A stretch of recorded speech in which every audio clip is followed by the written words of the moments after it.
যারা পেশাগত ড্রাইভার যারা, তারা কখনো ইচ্ছে করে একটি পিঁপড়েও মারে না।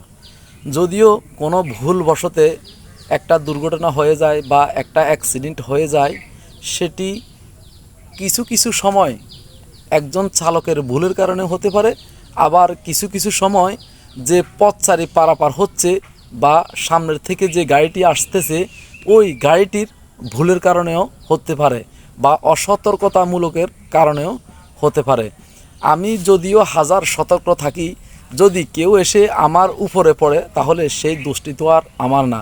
কিন্তু আমাদের বাংলাদেশে বর্তমান আইন হিসেবে দুইজনেরই দোষ, কেননা আমাদের দেশে এখনও ওই রকম আইন বা ওই রকম শাস্তির ব্যবস্থা হয়নি যে প্রকৃতভাবে দোষ করবে তাকেই সাজা দিতে হবে, যে প্রকৃতভাবে দোষ করবে তাকেই আইনের আওতায় নিয়ে আসতে হবে।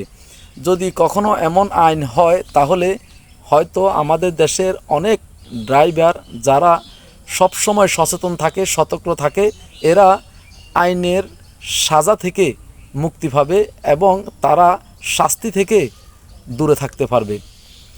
আমরা সাধারণ জনগণ যারা আছি তারাও কিছু সময় ভুল করে থাকি, কেননা একটি ড্রাইভার যখন অ্যাক্সিডেন্ট করে পালানোর চেষ্টা করে তখন আমাদের দেশের সাধারণ পাবলিক যারা আছে, জনগণ যারা আছে, তারা তাকে ধরার চেষ্টা করে, ধাওয়া করে, কেননা তাকে আটকানোর জন্য।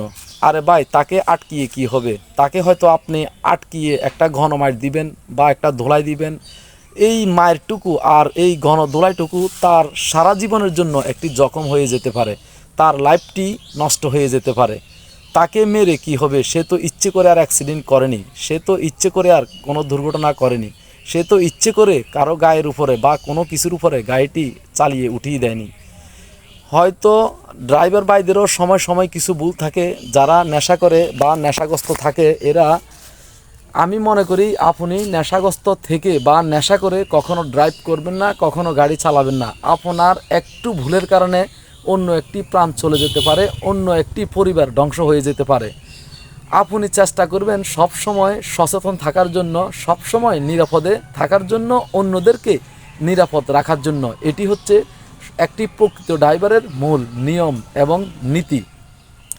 আমি যদি আমার ছোট্ট একটি ভুলের কারণে, সামান্য একটু অসচেতনার কারণে যদি একটি প্রাণ নিয়ে নিই, আমার গাড়ির নিচে বা আমার গাড়ির সাথে ধাক্কা খেয়ে যদি একটি প্রাণ চলে যায়, তাহলে এই প্রাণটি আমি ফিরিয়ে দিতে পারবো না। এই একটি প্রাণের জন্য হয়তো হতে পারে একটি পরিবার ধ্বংস হয়ে যাবে। আমি এই পরিবারটিকে পুনরায় আমি এই সুখ এবং শান্তিটুকু ফিরিয়ে দিতে পারবো না। তার জন্য সারা জীবন আমি কলঙ্কিত হয়ে থাকবো তাদের কাছে। আমি নিজের বিবেকের কাছে ছোট হয়ে যাব যদি আমি নিজের ইচ্ছেতে বা নিজের একটু ভুলের কারণে এমন একটি প্রাণ নিয়ে নিই। আমরা চেষ্টা করব সব সময় নিজেকে সচেতন রাখার জন্য, সংশোধন রাখার জন্য এবং কি নিজের সচেতন থেকে গাড়ি ড্রাইভ করার জন্য।